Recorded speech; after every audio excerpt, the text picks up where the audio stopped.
আপনারা সকলে জানেন যে ভগবান শ্রীকৃষ্ণের বন্ধু ছিলেন সুদামা। আর সুদামা এতটাই গরিব ছিলেন, এতটাই গরিব যে সারা দিনে কোনো খাবার জুটতো না, শুধু জল।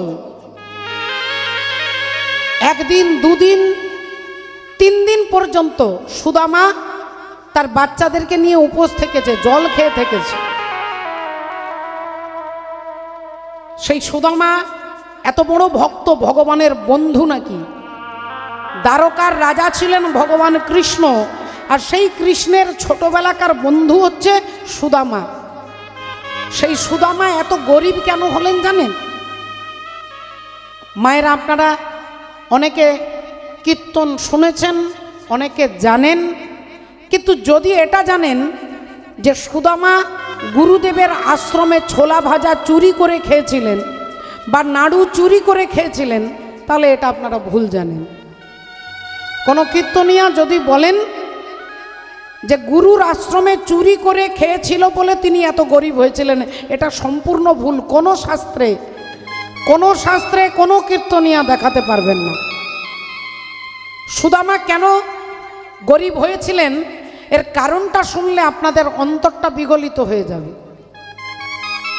সুদামা যখন পড়াশোনা করবার জন্য গুরুর আশ্রমে, শান্তিপুনি মুনির আশ্রমে, কৃষ্ণ, বলরাম, সুদামা এরা সবাই আশ্রমে লেখাপড়া করার জন্য গুরুর আশ্রমে ছিলেন। একদিন গুরু মা সুদামাকে ডেকে বলছে, শোন বাবা সুদামা, রান্নাঘরের কাঠ শেষ হয়ে গেছে, যা তো বাবা একটু জ্বালানি কাঠ নিয়ে আয় জঙ্গল থেকে কুড়িয়ে। সুদামা বললেন, মা আমি এক্ষুনি যাচ্ছি, কিন্তু মা আমি তো কাঠ আনতে যাব, 2 ঘন্টা 3 ঘন্টা সময় লাগবে, আমি কি কৃষ্ণকে নিয়ে যাব? মা বুঝতে পেরে গেছে যে সুদামা কৃষ্ণ ছাড়া থাকতে পারে না, কৃষ্ণ ছাড়া সুদামা থাকতে পারে না। তাই বললেন, আচ্ছা ঠিক আছে, যা বাবা যা, কৃষ্ণকে নিয়েই যা। সুদামা বললেন, তাহলে মা একটা ঝুড়ি আর একটা কুঠার নিয়ে আসি। না, যা ভেতর থেকে নিয়ে আয়। সুদামা ছুটলেন কুঠার আর ঝুড়ি আনবার জন্য। আর সেই সময় আশ্রমের দরজার বাইরে ঋষি দুর্বাসা ভিক্ষার আঁচলটা পেতে চিৎকার করে বলে উঠলেন, ভিক্ষাং দেহি। অমনি শান্তিপুনি মুনির স্ত্রী মা মহামায়া দেবী বেরিয়ে বললেন, বাবা আজ আমার আশ্রমে কিচ্ছু নেই আপনাকে ভিক্ষায় দেওয়ার মতো। 1 মুঠো চাল, বলে 1 মুঠো চালও নেই, সব ছাত্ররা গেছে ভিক্ষা করতে, ভিক্ষা করে নিয়ে এলে আমি আপনাকে দেব। না, আমার তো দাঁড়ানোর সময় নেই মা, তোমার আশ্রমে আর যা আছে একটা ফল দিতে পারো, কোনো মিষ্টি মিষ্টান্ন, চিনি, বাতাসা, মিশ্রি, যে কোনো যেটা দেবে আমি নিয়ে চলে যাব। মা বললেন, আপনি বিশ্বাস করুন বাবা, আমার আশ্রমে কিছু নেই। ভক্তিমতী মায়ের 1 মুঠো শুধু ছোলা ভাজা ছিল, আর ওই ছোলা ভাজা সুদামাকে দিয়ে গুরুমা বলেছিলেন, কাঠ আনতে যাবি তো, কৃষ্ণকে নিয়ে যাবি, কৃষ্ণের যদি খিদে পায় এই ছোলা ভাজাগুলো কৃষ্ণকে দিস বাবা। সেই ছোলা ভাজার একটা কাপড়ের পোঁটলাতে বেঁধে আর মা রেখে দিয়ে বললেন, যখন কাঠ আনতে যাবি এই ছোলা ভাজাগুলো নিয়ে যাস, কৃষ্ণকে দিবি, ছোলা ভাজা আর 2টো জল খেলে অন্তত পেটটা ভরবে, নিয়ে যাস বাবা। এখন দুর্বাসা ঋষি ভিক্ষা চাইছে, তোমার আশ্রমে 1 মুঠো চাল, 1 মুঠো গম, একটু মিশ্রি, একটা বাতাসা, একটু চিনি, যা আছে তাই দাও। মা বললেন, বিশ্বাস করুন বাবা, আমার আশ্রমে কিচ্ছু নাই, কিচ্ছু নাই। হরি বল, রাধে রাধে। বললেন, তাহলে আমি খালি হাতেই ফিরে যাচ্ছি। ঋষি দুর্বাসা খালি হাতে তিনি ফিরে যাচ্ছেন। হঠাৎ তার মনে হলো, এত বড় আশ্রম যারা চালাচ্ছে, এই আশ্রমে কি একটা চালের দানা, একটা কি চিনির দানা নেই? এটা কি হতে পারে? দুর্বাসা ঋষি চোখ বন্ধ করে ধ্যানের মধ্যে দেখছেন আর ধ্যানের মধ্যে দেখছে একটা কাপড়ের পোঁটলাতে ছোলা ভাজা বাঁধা আছে। অমনি দুর্বাসা ঋষি বললেন, আমি এতবার করে বললাম, মা আমাকে ওই ছোলা ভাজা থেকে তো কিছুগুলো ছোলা ভাজা অন্তত দিতে পারতেন, আমাকে খালি হাতে ফিরিয়ে দিলেন।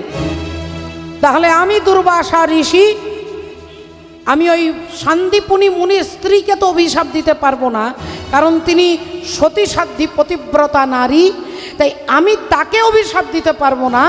কিন্তু আমি এই ছোলা ভাজাটাকে অভিশাপ দিচ্ছি, এই ছোলা ভাজাগুলো যিনি খাবে তাকে সারা জীবনের দারিদ্রতা ভোগ করতে হবে।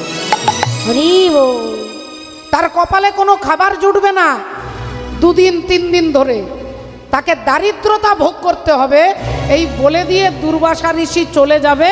আর সেই সময় সুদামা চলে এসেছে, এসে শুনতে পেয়ে গেছে যে এই ছোলা ভাজা যিনি খাবে তাকে দারিদ্রতা ভোগ করতে হবে। অমনি সুদামা মনে মনে চিন্তা করলেন, আহারে, এই ছোলা ভাজা যে খাবে সেই দরিদ্র হবে। ছোলা ভাজাটাকে নিয়ে কোমরে ভালো করে ধুতির আঁচলে গুঁজে দিলেন। কৃষ্ণকে নিয়ে জঙ্গলে গেছে, সারাক্ষণ ভাবছে কৃষ্ণ যদি খিদে পায়, যদি ছোলা ভাজা চাই, আমি তো ছোলা ভাজা দিতে পারবো না, আমি তো দিতে পারবো না, কারণ আমার কৃষ্ণ দারিদ্রতা ভোগ করবে, এটা আমি সহ্য করতে পারবো। তাহলে এই ছোলা ভাজাগুলো কি করব? এগুলোকে আমি দূরে ছুঁড়ে ফেলে দেবো। কিন্তু ছোলা ভাজা যদি দূরে ফেলেও দিই, কোনো পিঁপড়ে খাবে, কোনো পোকামাকড় খাবে। আর ওই পিঁপড়ে, ওই পোকামাকড় যখন মানুষ হবে, মৃত্যুর পরে যখন কোনো জন্মে মানুষ হবে, তাকে দারিদ্রতা ভোগ করতে হবে। তাহলে এটাও তো আমি পারবো না। আমি যদি এই ছোলা ভাজা কোনো কুকুরকে খাইয়ে দিই, তাহলে কুকুর যখন মরে কোনো মানুষ হবে, তাকে দারিদ্রতা ভোগ করতে হবে। তাহলে এই ছোলা ভাজাগুলো কি করব? কেউ যাতে দারিদ্রতা ভোগ না করে, এই তার জন্য ছোলা ভাজা সুদামা নিজেই খেলেন। বাবা, ভগবানকে না দিয়ে ছোলা ভাজা নিজে খেলেন, কারণ এই ছোলা ভাজা খেলে কৃষ্ণ দারিদ্রতা ভোগ করবে। অন্তর্যামী ভগবান সুদামার এই ত্যাগ, সুদামার এই ভক্তি, সুদামার এই ভালোবাসাতে তিনি ঋণী হয়ে গেলেন। মনে মনে ভগবান বললেন, ভাইরে, ওই ছোলা ভাজাগুলো আমার ছিল, ওই ছোলা ভাজা নিয়ম মতো ওটা আমার খাওয়া উচিত ছিল, কিন্তু আমি খেলে আমার দারিদ্রতা হবে, তাই তুই আমার দারিদ্রতাকে নিয়ে নিলি। এত বড় তুই ভক্ত, আমার জীবনের সমস্ত দুঃখকে তুই নিলি। আমি কথা দিচ্ছি, যেদিন সুদামা তুই দ্বারকার রাজপ্রাসাদে আসবি, আমি সিংহাসন ছেড়ে দিয়ে তোকে সিংহাসনে বসাবো, আর তোর চরণ তলায় আমি বসবো। তোর চরণ তলায় আমি বসিব, তোর চরণ তলায় আমি বসিব, তোর চরণ তলায় আমি বসিব, তোরে সিংহাসনে বসাইব, তোর চরণ তলে আমি বসিব, সিংহাসনে বসাইব, চরণ তলায় আমি বসিব, তোরে সিংহাসনে আমি বসাইব, চরণ তলায় আমি বসিব, সিংহাসনে বসাইব, চরণ তলায় আমি বসিব। তোকে সিংহাসনে বসাবো আর তোর চরণের তলায় আমি বসবো। ভগবান ভক্তের ভক্তিতে ঋণী হয়ে গেলেন। ভগবানের দারিদ্রতাকে সুদামা ঠাকুর তিনি গ্রহণ করেছিলেন। এত বড় ত্যাগী, এত বড় ভক্তি, সেই ভক্তির জোরে যদি ভগবান বিক্রি হয়ে যায়, ভগবান বলছে ভক্ত আমার মাতা পিতা, ভক্ত আমার গুরু, ভক্ত আমার নাম রেখেছেন বাঞ্ছা কল্পতরু। হরি বল। ভক্ত আমার নাম রাখে, আমি নিজের নাম রাখতে পারি না। আমার ভক্তরা যা নাম রাখে আমি সেই নামে সাড়া দিই। ভক্তই আমার গুরু। ভগবানের গুরু কে? না, ভগবানের গুরু হচ্ছে ভক্ত। তাহলে একটু ভালো করে ভেবে দেখুন তো বাবা, সেই ভক্তাধীন ভগবান, সেই ভগবানের নামে আপনারা বাড়ি বাড়ি অনেকে আছেন যে কীর্তন পালার ব্যয়ভার বহন করেন। সেখানে যদি কোনো কীর্তনিয়া চালাকি করে তার কর্মের ফল তাকে ভোগ করতে হবে, তার কর্মের ফল তাকে ভোগ করতে হবে। রাধে রাধে। শ্রদ্ধেয় গোপাল মাখাল মহাশয় তিনি এই পালার ব্যয়ভার বহন করছেন কেন না, তার টাকাটা জানে ভগবত সেবায় লাগে। আর আমি ওনার দেওয়া টাকাটা নিয়ে এবার আমি যদি ফুর্তি করি, আমি যদি অখাদ্য কুখাদ্য খাই, আমি শুধুমাত্র আমার ভোগে ব্যবহার করি, এর কর্মের ফল আমি ভোগ করব। গোপাল মাখাল মহাশয় নয় বাবা, হরি বল। এটা কিন্তু আমাকে ভোগ করতে হবে, কারণ এখানে আমার বিবেকের প্রয়োজন, বিবেক দরকার। দ্রৌপদীর 5টা ছেলেকে অশ্বত্থামা কেটে দিয়েছে, ছেলেগুলোকে মা শুইয়েছে। দ্রৌপদীর 5টা ছেলে, যুধিষ্ঠির ছেলে প্রতিবিন্দ, ভীমের ছেলে সুতশ্রবা, অর্জুনের ছেলে শতানিক, এই 5টা ছেলে ঘুমোচ্ছিল। আর অশ্বত্থামা ভেবেছে যে যুধিষ্ঠির, ভীম, অর্জুন, নকুল, সহদেব ঘুমোচ্ছে, ভুল করে তাদের মাথাগুলো কেটে নিয়েছে। আর যেই মাথা কেটে নিয়েছে, মা দ্রৌপদীর দেখছে 5টা ছেলে একসঙ্গে মারা গেছে, একসঙ্গে মারা গেছে। রাধে রাধে। একটু ভালো করে ভেবে দেখুন তো মা, যে মায়ের 5টা ছেলেকে যে লোকটা কেটে দেয়, সেই অশ্বত্থামাকে ধরে বেঁধে নিয়ে এসেছে। দ্রৌপদী দাঁড়িয়ে আছেন, অর্জুন বলছেন বলো তোমার ছেলেগুলোকে এই লোকটা, এই ছেলেটা মেরেছে, একে কি শাস্তি দেব বলো। দ্রৌপদী কেঁদে কেঁদে বলছে ওকে ছেড়ে দাও, ছেড়ে দাও, ছেড়ে দাও। দ্রৌপদী বলছে ওকে ছেড়ে দাও। ভগবান বললেন দ্রৌপদী তোমার ছেলেগুলোকে এই ছেলেটা কেটেছে, আর তুমি তাকে ছেড়ে দিতে বলছো কেন? বলে ইনি হলেন গুরুপুত্র, দ্রোণাচার্যের ছেলে। গুরুর ছেলেও গুরুস্থানীয় হয়, গুরুদেবের ছেলেও গুরুস্থানীয়, গুরুর মর্যাদা পাওয়ার যোগ্যতা। তাই আমি চাই না আমি মা হয়ে যত কষ্ট পাচ্ছি, তোমরা যদি অশ্বত্থামাকে মারো, এই অশ্বত্থামার মা আমার মতো কষ্ট পাবে। তাই আমি চাই না যে দুঃখ আমি পাচ্ছি সেই দুঃখ একজন মা পান। ভগবান বললেন এত ক্রোধের মধ্যেও, এত অন্যায়ের মধ্যেও তুমি তোমার বিবেকটাকে জাগ্রত করেছ, এই জন্য আমি তোমাদের সদা সর্বদা পাশে থাকি। এই জন্য ভগবান তার পাশে থাকে যার বিবেক জাগ্রত হয় বাবু। তাই বিবেকের প্রয়োজন। শুধু কীর্তনীয়, শুধু শ্রোতাদের বিবেক দরকার তা নয়, কীর্তনীয়াদেরও বিবেক দরকার। তিনি এই পালার ব্যয়ভার বহন করছে, আমার কর্তব্য তার হয়ে ভগবানের চরণে প্রার্থনা করা যে গোপাল মাখাল মহাশয় এই অর্থটা দিয়েছে, হে ভগবান আপনার দেওয়া এই অর্থ আমি যেন ভগবানের সেবায় লাগাতে পারি, তাহলে আমারও কল্যাণ হবে আর তারও কল্যাণ হবে। রাধে রাধে। শ্রদ্ধেয় ভক্তমণ্ডলী, ভক্তিপতি মায়েরা, আসুন আজকে একবার সময় মিলে বলবো নিতাই গৌর সীতানাথ প্রেমানন্দে। হরি হরি বল। ওই পূর্ণিমার চন্দ্র যিনি কিরণ প্রকাশ,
আধার দূরে যাবে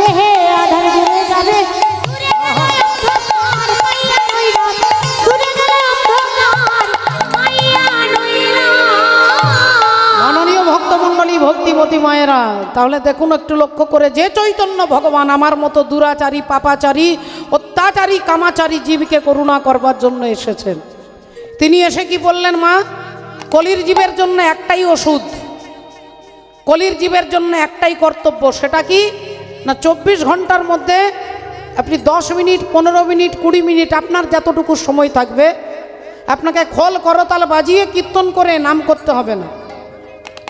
ভালো করে ভেবে দেখুন মা, আপনার বাড়িতে যদি কেউ মারা যায়, আপনার কোনো প্রিয় ব্যক্তি, বাড়ির লোকজন যখন কেউ মারা যায়, দাদু ঠাকুমা ইত্যাদি ইত্যাদি, আপনি কি হারমোনিয়াম বাজিয়ে কাঁদেন? যে কাঁদতে গেলে হারমোনিয়াম বাজাতে হবে, না খোল বাজিয়ে বাজিয়ে কাঁদেন? বলে না। তাহলে ভগবানের জন্য যখন আপনি কাঁদবেন, তখন খোল করতাল দরকার হয় না, আপনি হাতে তালি দেবেন, হাতে তালি দিতে দিতে আপনার ভগবত কৃপা যদি হয়, চোখ দিয়ে এমনি জল পড়বে। আর ওই নামটাই যখন আপনি করবেন, হরের নাম হরের নাম হরের নামৈব কেবলম কলো নাস্তেব নাস্তেব নাস্তেব গতিরন্যথা। আপনাকে যাগযজ্ঞ পুজো পার্বণ কিচ্ছু করতে হবে না, আপনি শুধু 24 ঘন্টার মধ্যে যদি 10 মিনিট ভগবানের নাম করেন, ওই 10 মিনিটের নাম আপনাকে এই ভব নদী পার করে দেবে, এই ভব সাগর আপনাকে পার করে দেবে। আপনি 23 ঘন্টা 50 মিনিট সংসারকে দেবেন, আর ওই 23 ঘন্টা 50 মিনিট বাকি বাদ দিয়ে যে 10 মিনিট যদি ভগবানকে দেন, তাহলে ভগবান আপনার কাছে ঋণী হয়ে যাবে। রাধে রাধে, আপনার কাছে ঋণী হয়ে যাবে। মাননীয় ভক্তমণ্ডলী, ভক্তিমতী মায়েরা, একটু ভালো করে লক্ষ্য করে দেখুন বাবাটা। তাহলে যে ভগবান আমার মতো জীবকে করুণা করবার জন্য এসেছেন, তিনি এসে বললেন যে হরিনাম ছাড়া কলির জীবের আর অন্য কোনো গতি নাই। হাসি মাখা বদনে আর ছল ছল নয়নে, ওগো আনন্দ কাননে মন ভ্রময় নিবার। একবার হরি বলো মনে রে আমার হরি বল হরি বল মনে রে আমার, হরি বল মনে রে আমার, হরি বল মনে রে আমার। হাসি মাখা বদনে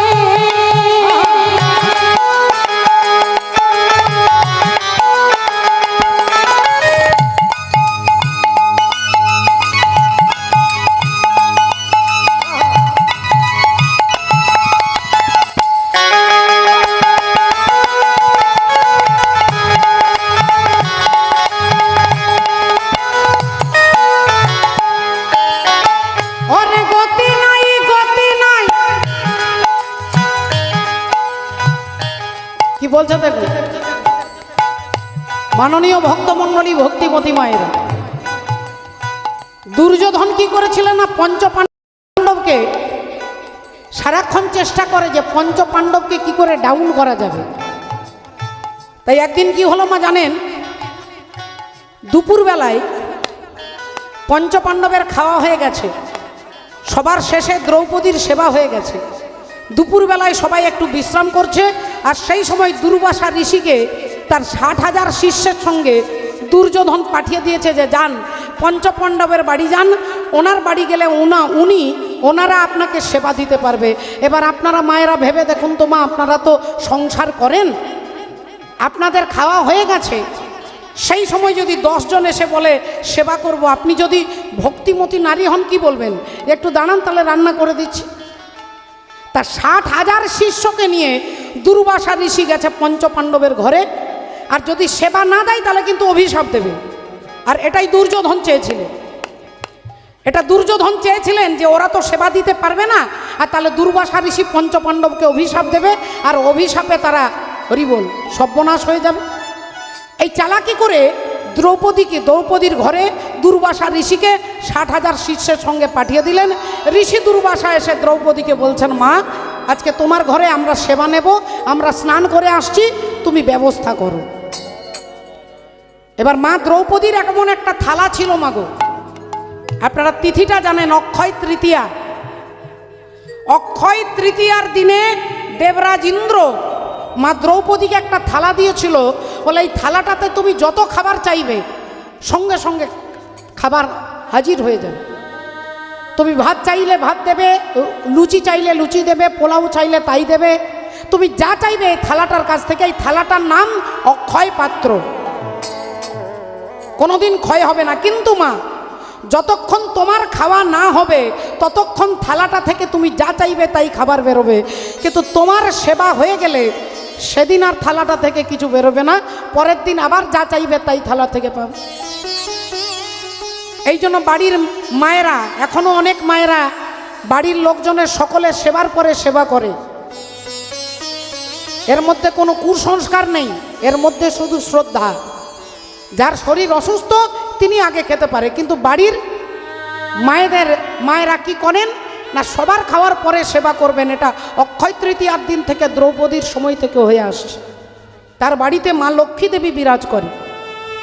এবার দ্রৌপদী মাথায় হাত, আমার তো খাওয়া হয়ে গেছে, তাহলে তো আজ তো আর থালাটা থেকে কিছু বেরোবে না, তাহলে এত লোকের রান্না ওনারা স্নান করে এলেই সেবা দিতে হবে, তাহলে আমি যদি বলি না দিতে পারবো না তাহলে অভিশাপ দেবে। আর আমি যদি দিতে পারবো বলি আমি দেব কি করে, আমার তো ক্ষমতা নেই। এখন বলে দিয়ে দুর্বাসা ঋষি স্নান করতে চলে গেছে, আর দ্রৌপদী মাথায় হাত দিয়ে চিন্তা করছে কি করব, আমার আজকে তো সর্বনাশ হয়ে গেল। দুর্যোধন এটাই চাইছিলেন, ভক্তদেরকে পেঁচে ফেলতে। এরকম অনেক মানুষ আছে পাড়া গ্রামে গঞ্জে সব জায়গায় আছে, ভগবানের নামের বিরুদ্ধাচরণ করবে, ভগবানের নাম হতে দেবে না, কোনো ভালো কাজ হতে দেবে না। এরকম মানুষের অনেক প্রবৃত্তি দুর্যোধনের মতো আছে।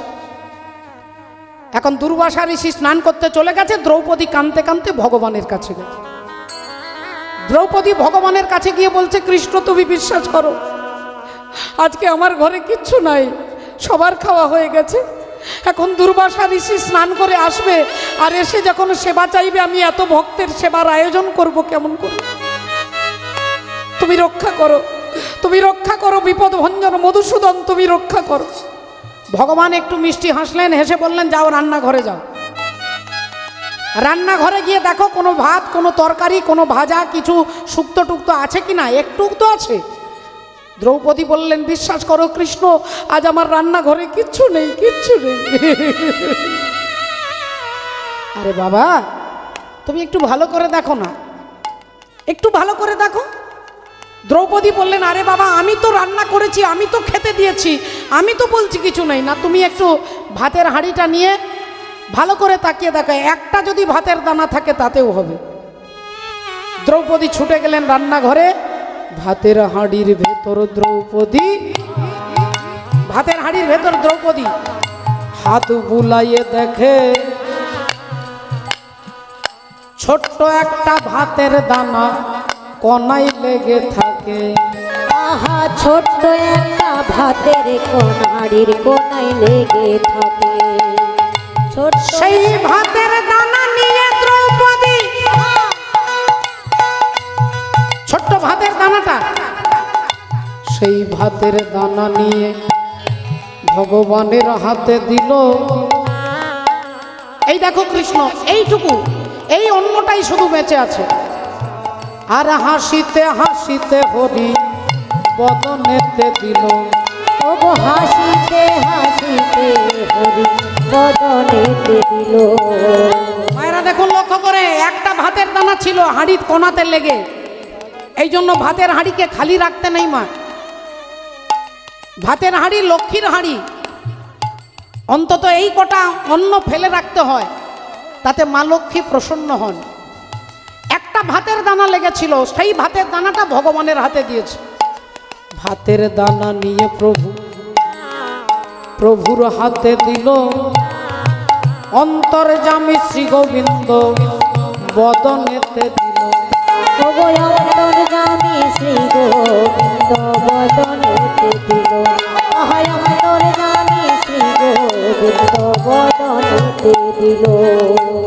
আর যেই ভগবান বদনে দিয়েছে, ভগবান এবার কি করছে, খাওয়ার পরে জল খেয়ে আর ঢেকুর তুলছে, ঢেকুর তুলছে। যেই ঢেকুর তুলছে, ওখানে দুর্বাসা ঋষি তার 60,000 শিষ্য তারা স্নান করতে নেমেছিল। হঠাৎ করে দেখলো সকলের পেট ভর্তি হয়ে গেছে, গলা পর্যন্ত খাবার, পেট ভর্তি। তারা আর কিছু খেতে পারবে না। গুরুজিকে গিয়ে বলছে, গুরুজি দ্রৌপদীকে আপনি রান্না করতে বললেন, কিন্তু আমাদের তো গলা পর্যন্ত ভর্তি হয়ে গেছে, আমরা তো আর কিছু খেতে পারবো না, বড় জোর একটা হাজমোলার ট্যাবলেট খেতে পারি, এছাড়া আর কিছু খেতে পারবো না। তাহলে কি হবে? দুর্বাসা ঋষি বলছে, আমারও পেট ভর্তি, তোমাদের সকলের পেট ভর্তি। বলে হ্যাঁ, তাহলে চলো তাড়াতাড়ি রান্না বারণ করে দিই, বেচারা এত কিছু খাবার নষ্ট হবে। দুর্বাসা ঋষি এসে দ্রৌপদীর কাছে দাঁড়িয়ে বলছেন, মাগো আজ আমাদের সকলের পেট ভর্তি, মা আজ তোমার ঘরে কিছু খাবো না, বড় জোর একটু জল সেবা করতে পারি, এই জল সেবা করে নিয়ে আমরা চলে যাব, অন্য একদিন তোমার বাড়িতে এসে সেবা করব।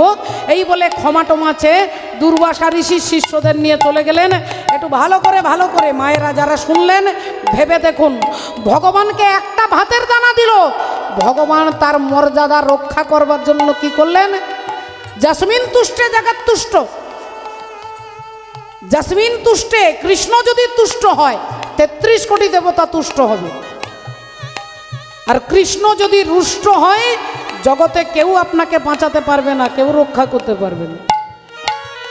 তাই ভগবান তুষ্ট হয়ে গেছে, ভগবান ঢেকুর তুলছে, ওনারা ঢেকুর তুলছে, ভগবান খুশি হয়ে গেলেন, ওনারাও খুশি হয়ে জল খেয়ে চলে গেলেন।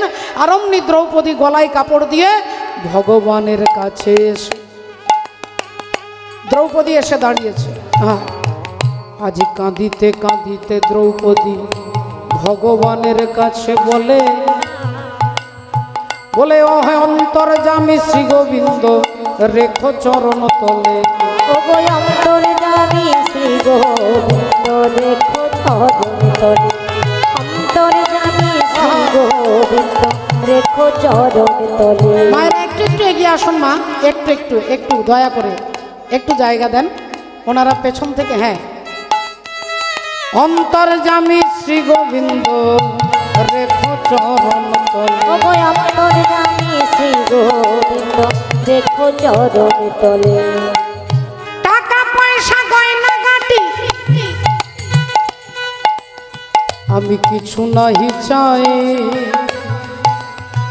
অন্তিম কালে তোমার নাম যেন সরি গো সদাই। ওগো অন্তিম কালে তোমার নাম যেন সরি গো সদাই। অন্তিম কালে তোমার নাম যেন সরি গো সদাই। ভাবুন, ভগবান ভক্তের প্রেস্টিজ রক্ষা করে দিলেন। প্রেস্টিজটা রক্ষা করে দিলেন ভগবান। পঞ্চপাণ্ডবকে কি বিপদে ফেলতে দিলেন ভগবান? দুর্যোধন চেয়েছিলেন দুর্বাসা ঋষি অভিশাপ দেবে, কিন্তু ভগবান তাদের পাশে এসে দাঁড়ালেন। সেই ভগবানকে যদি আপনারা আশ্রয় করেন, ভগবান আপনাদের বিপদে পাশে এসে দাঁড়াবে। তাই দ্রৌপদী কেঁদে কেঁদে বলছে, গোবিন্দ হে, যেন চরণ ছাড়া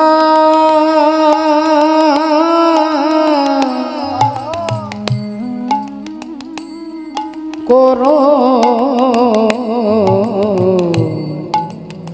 না গো, যেন চরণ ছাড়া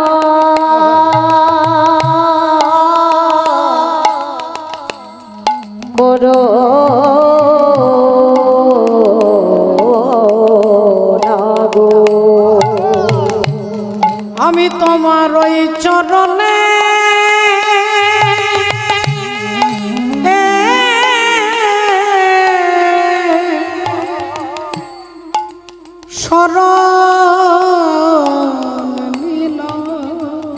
আমায় চরণে ছাড়া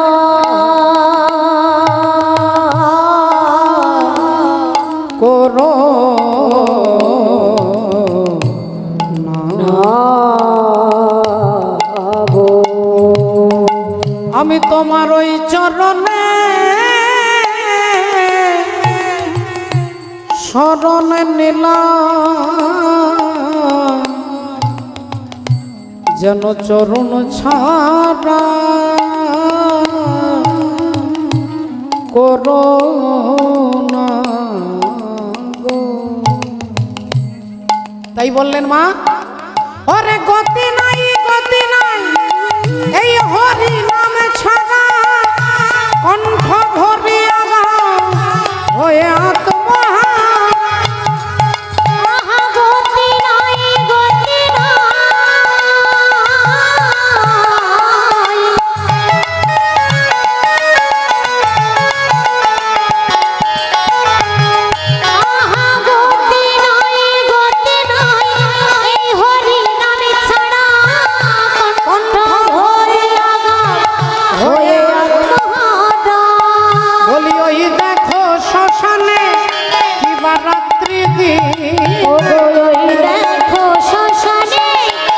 শিবরাত্রি দিন উড়িতেছে মানুষের কত অহংকার। হরি বল হরি বল মনি রে আমার একবার হরি বল মনি রে আমার একবার হরি বল মনি রে আমার একবার হরি বল মনি রে আমার। তাই হরিবলা ঠাকুর এই হরিবল বলাতেই কলিযুগে নেমেলেন।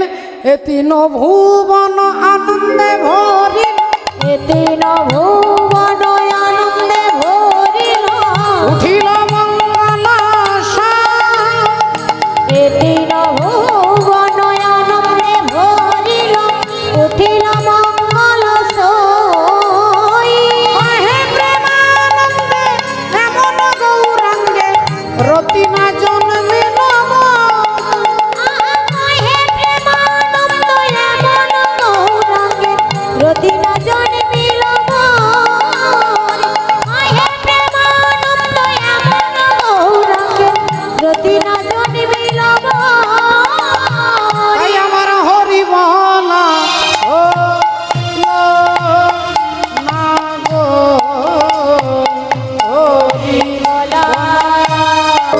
জয় জয় জগৎ গুরু জগতি গুরু তুমি বাঞ্ছা কল্পতরু কলেপ তরু সিক্ত কর তপ্ত মরু করুণা তোমার। করুণা তোমা তুমি মাতা তুমি পিতা তুমি জগতের ত্রাতা, ত্রাতা কেহ নাই তোমা ভিন্ন যার। ওগো কেহ নাহি তোমা ভিন্ন তাই সকলে চরণে দণ্ডবত প্রণাম জানিয়ে আমরা আজকে শুনব তথ্য এবং সামাজিক শিক্ষা। মাননীয় ভক্তমণ্ডলী ভক্তিমতী মায়েরা, আমরা শুনবার পূর্বে ভজনের মধ্যে দিয়ে একটু ভজন রাজ্যে যাব। আমরা সবাই মিলে একবার বলবো, বলো ভগবান কৃষ্ণচন্দ্র কি, জয় बोलो राधा रानी की, জয় बोलिए भागवत महापुराण की, জয় अनंत कोटि भक्त वृंदों की, निताई गौर सीतानाथ प्रमाण। হরি হরি বল।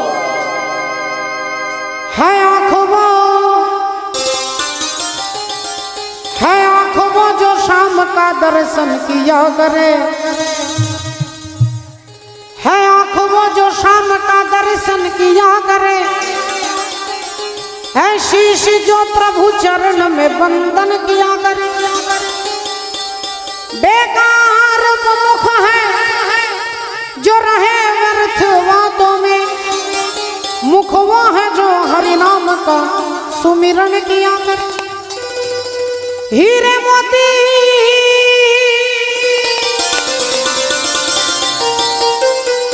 हीरे मोती से नहीं शोभा है हाथ की, जो हाथ भगवान का पूजन किया करे। मर कर भी अमर नाम शिजीव की, इस जग में प्रभु प्रेम में बलिदान जो जीवन दिया करे।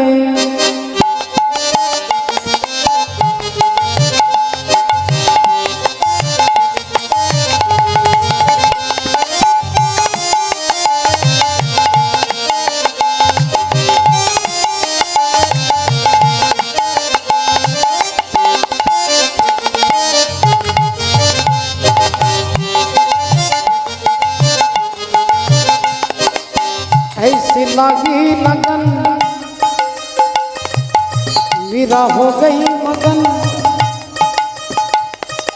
ऐसी लगी लगन मीरा हो गई मगन। वो तो गली गली हरि गुण गाने लगी, महलों में पली बन के जोगन चली, महलों में पली बन के जोगन चली। मीरा रानी दीवानी कहाने लगी, ऐसी लगी लगन।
लगी लगन मेरा हो गई मगन वो तो गली गली हर गली गुन गाने लगी ऐसी लगी लगन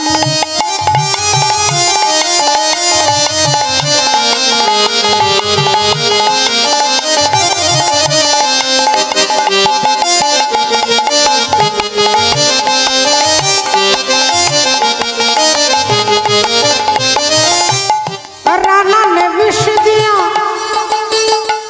और मनो अमृत पिया सानी धनी दा बदा बम बम गम गर गर गगनि बनि निसा नि नि निसा नि नि निसा निसा रे निसा निसा रे निसा गगर निसा गगर निसा गगर रे मम गम म पद नि दा बम गम रे ग सर निसा धनि सा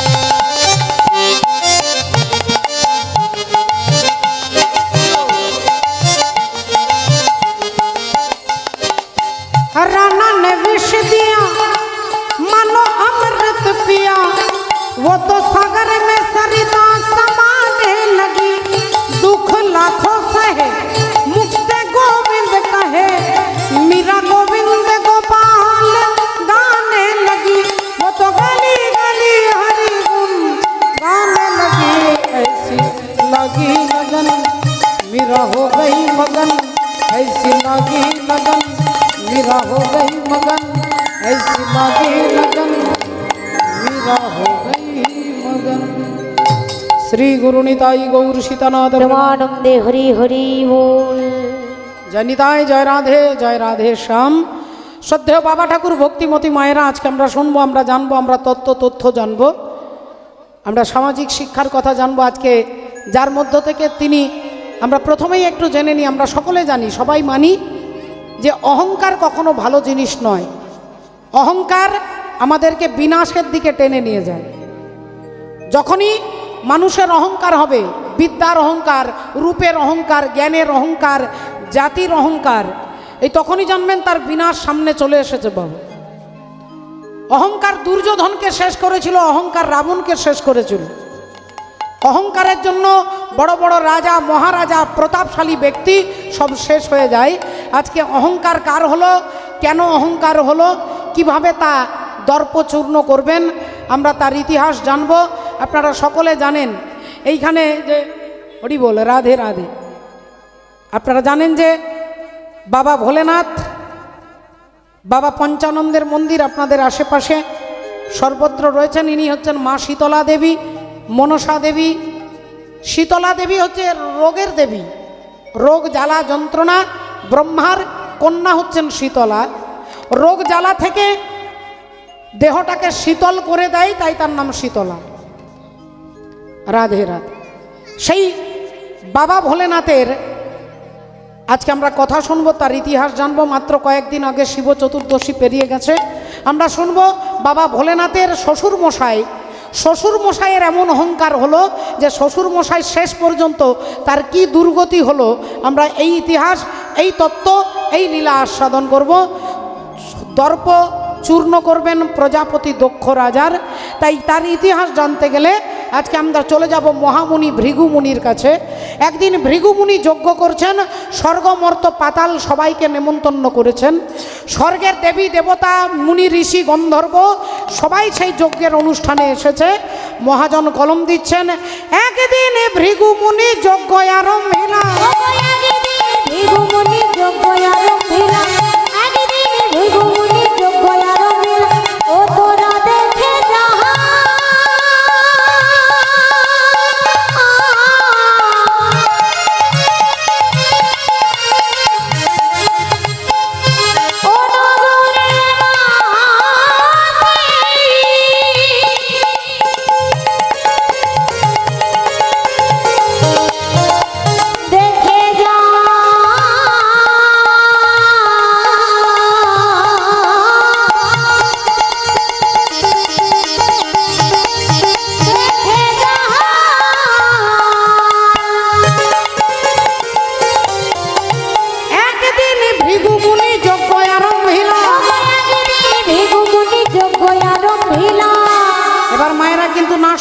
বুঝতে পারবেন না। স্বর্গ মর্ত পাতাল সবাইকে নেমন্তন্ন করেছে। ত্রিভুবনের দেবগণে নিমন্ত্রণ কইরা, ত্রিভুবনে দেবগণে নিমন্ত্রণ কইরা, ত্রিভুবনে দেবগণে নিমন্ত্রণ কইরা। এখন আপনারা যেমন এখানে কীর্তন শুনতে এসেছেন, সবাই নিজের নিজের জায়গায় নীরবতা চুপচাপ বসে এক মনে কীর্তন শুনছেন, তেমনি ভৃগুমুনির যজ্ঞে সবাই দেবী দেবতা ব্রাহ্মণ ভক্ত বৈষ্ণব আপনাদের মতো সাধু সবাই গিয়ে সেইখানে বসেছে, চুপচাপ বসে যজ্ঞ দেখছে। কিন্তু আজকে যিনি প্রধান অতিথি তিনি হচ্ছেন শিব ঠাকুরের শ্বশুর মশাই প্রজাপতি দক্ষ রাজা। সেই দক্ষ রাজার ভীষণ অহংকার যে আমার জন্য সবাই অপেক্ষা করবে, ওয়েট করবে, আমার জন্য সকলে তাকিয়ে থাকবে, আমার কথা যেন সবাই ভাবে, তার জন্য একটু তিনি দেরি করে আসছে। এখন যজ্ঞের আহুতি দিতে পারছে না, তিনি না এলে, তিনি যেহেতু প্রধান অতিথি, তাহলে আহুতি দিতে গেলে ওনাকে আসতে হবে। সবাই অপেক্ষা করছে কখন আসবে, কখন আসবে, কখন আসবে। 1 ঘন্টা পরে আসছেন। হেন কালে আইলেন দক্ষ প্রজাপতি, হেন কালে আইলেন দক্ষ প্রজাপতি, হেন কালে আইলেন দক্ষ প্রজাপতি। এখন মায়ে দেখুন কীরকম আসছে, দেখুন একটা হাতের ওপরে আরেকটা হাত দিয়েছে, আর বুক ফুলিয়ে অহংকার করে মাথা নিচু উঁচু করে যজ্ঞের অনুষ্ঠানে প্রবেশ করছে। এবার মায়েরা আপনারা বলুন তো মা, এই মন্দিরে ঢুকতে গেলে আপনি কি এরকম করে মন্দিরে ঢুকবেন? এরকম করে ঢুকবেন? এটা তো ভদ্রতা নয়, শিষ্টাচার নয়। আপনাকে মন্দিরে আসতে গেলে এরকম হাতে যদি আপনার থালা থাকে, পুজোর ফুল থাকে, তাহলে আপনি কি রকম করে আসবেন? অন্তত মাথাটা নিচু করে প্রণাম, মাথাটা নিচু করে অন্তত আপনি আসবেন।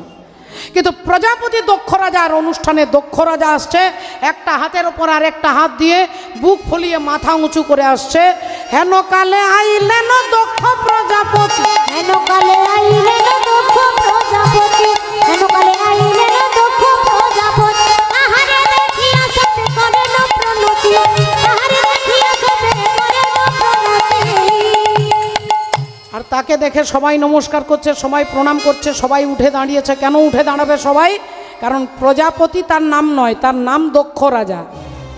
কিন্তু প্রজাপতি দক্ষ রাজা বলে কেন না, প্রজাপতি হচ্ছে পদ, যেমন রাষ্ট্রপতি তার নাম নয়, রাষ্ট্রপতি হচ্ছে চেয়ারটার নাম। ওই চেয়ারটাতে যিনি বসেন তিনি শ্রদ্ধেয়া দ্রৌপদী মুর্মু।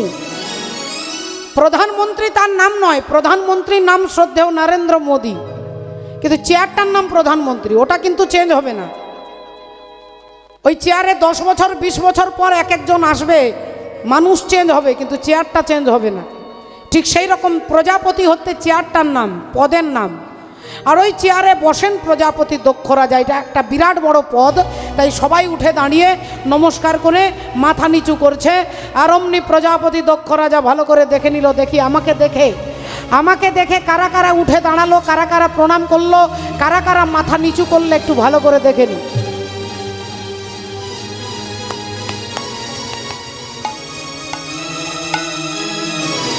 মোটামুটি সবাই উঠে দাঁড়িয়ে নমস্কার করেছে, কিন্তু একই বাঁ দিকের কোণে 3টে চেয়ারে 3 জন বসে আছে।